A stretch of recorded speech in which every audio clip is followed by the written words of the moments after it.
Bonjour à tous, bienvenue dans cette nouvelle vidéo YouTube. Vous êtes sur la chaîne de NorXtrain, je suis Antoine Fréchot et aujourd'hui nous allons voir un strap pour le poignet pour limiter la flexion de celui-ci. Allez, on y va.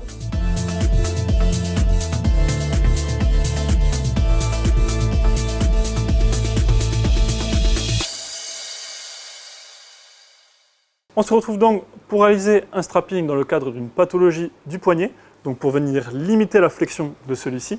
Pour réaliser le strap, on va voir Thibaut en tant que patient qui sera allongé sur le dos avec le dossier de la table légèrement relevé. Pour le matériel, on va avoir besoin d'élastoplast de 6, d'élastoplast de 3, de strapal de 4 cm, également d'une paire de ciseaux. On se retrouve donc pour la réalisation du strap. Je commence tout d'abord par une première embase à l'élastoplast de 6 cm. L'embase, ici, je vais la poser à peu près au milieu de l'avant-bras. Plus vous rapprochez l'embase du coude, plus le bras de levier sera long par rapport au poignet, et donc du coup, plus il y aura de force et de traction, donc plus il y aura de limitation.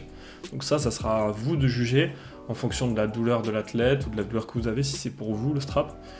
Mais en tout cas, au niveau de la traction et du placement de l'embase, c'est vous qui choisissez. Là, je choisis d'être à peu près au milieu. Sur cette embase, je ne mets pas du tout de tension, d'accord. On va pas du tout venir bloquer la circulation sanguine ou nerveuse dans la main. Donc là, je veux limiter la flexion du poignet. Donc je demande à mon patient de rester en extension.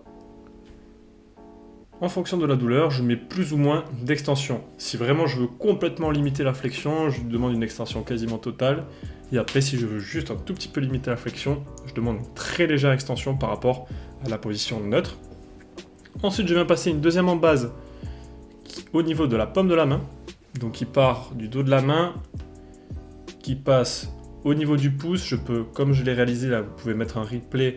J'ai réalisé une petite encoche au niveau du pouce en venant replier le strap sur lui-même. Et je finis sur le dos de la main. Pour l'embase, c'est pas trop grave, mais quand on va venir refermer, ça va être important parce que si je viens finir, quand je viens refermer, si je viens finir au niveau de la paume de la main, et bien en fait, en venant utiliser ma main, je vais venir enlever le petit bout de strap, il y a tout qui va venir se décoller. Ensuite, je prends du strapal, de la bande rigide, je pars de mon embase haute et je finis sur l'embase basse en venant réaliser une bande totalement verticale.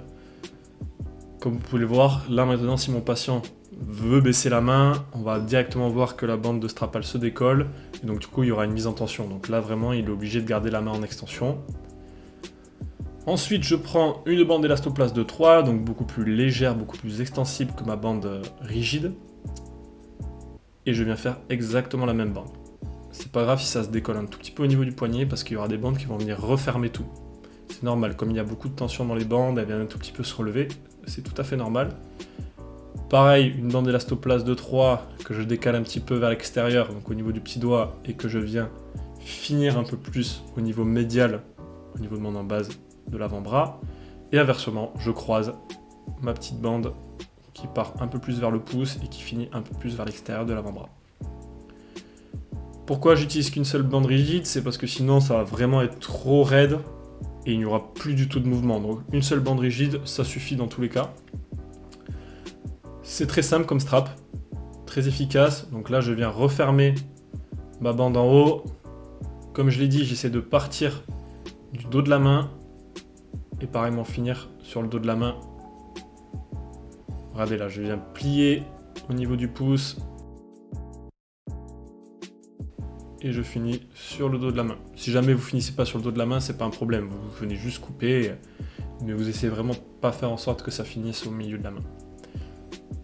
Ensuite, avec ma bande de 6, je viens refermer les petites bandes qui venaient juste finir sur mon embase poignet. Quand je referme, je mets aucune tension.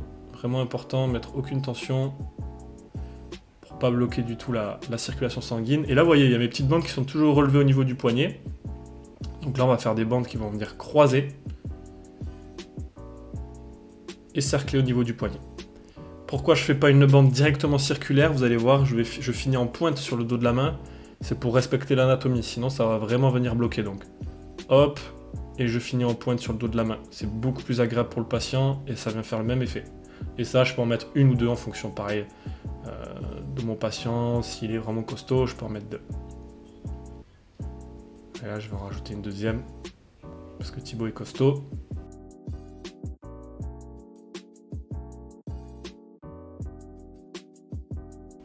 Pareil, je pars en pointe, je décale un petit peu par rapport à la première et je finis. Et là, mes bandes vont être complètement plaquées.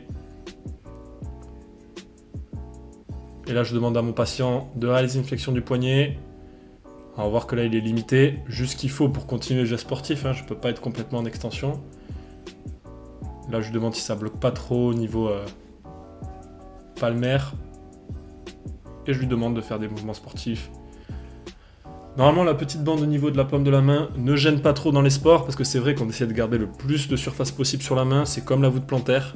On essaie d'avoir toujours du contact, du ressenti. Mais on peut pas faire moins sur ce genre de strap, c'est pas possible. Merci à tous d'avoir regardé cette vidéo YouTube. Je vous rappelle que le strap n'est pas un traitement en soi. Le patient doit être sevré petit à petit et une rééducation bien menée doit être réalisée à côté de cela. N'hésite pas à mettre un like et également à poser des questions en commentaire si tu en as. Abonne-toi également à la chaîne YouTube, ça nous donnera beaucoup de soutien pour la suite.